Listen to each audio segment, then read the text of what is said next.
معذور مفلوج بچوں کا نفقہ، اس کا کیا حکم ہے؟ چنانچہ اگر بچے معذور ہو، ہاتھ پیر سے معذور ہو یا مفلوج ہو یا کمانے سے عاجز ہو اور ان کی ملکیت میں کوئی مال بھی نہ ہو تو ان کا نفقہ حسب وسعت باپ کے ذمہ لازم اور ضروری ہوگا۔ جس قدر وسعت ہوگی اسی قدر اس کے ذمہ واجب اور ضروری ہوگا۔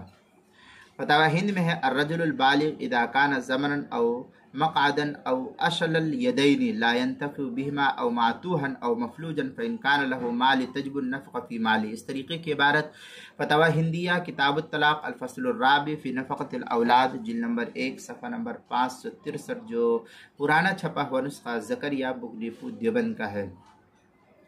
البحر الرائق چوتھی جلد صفحہ 210 جو کراچی کا چھپا ہوا نسخہ اس کے اندر۔ مجمع الانہر کتاب الطلاق باب النفقہ فصل نفقۃ الطفل الصغیر جلد نمبر 2 صفحہ نمبر 194 جو مکتبہ فقیہ الامت دیوبند کا چھپا ہوا نسخہ اس کے اندر۔ بدائع الصنائع میں ہے اما شرائط وجوب هذه النفقہ احدها اعصارها فلا تجب للموسر على غیر نفقۃ فی قرابۃ الولاد وغیرہ۔ اس طریقے کی عبارت جو ہے بدائع الصنائع کتاب النفقہ مباحث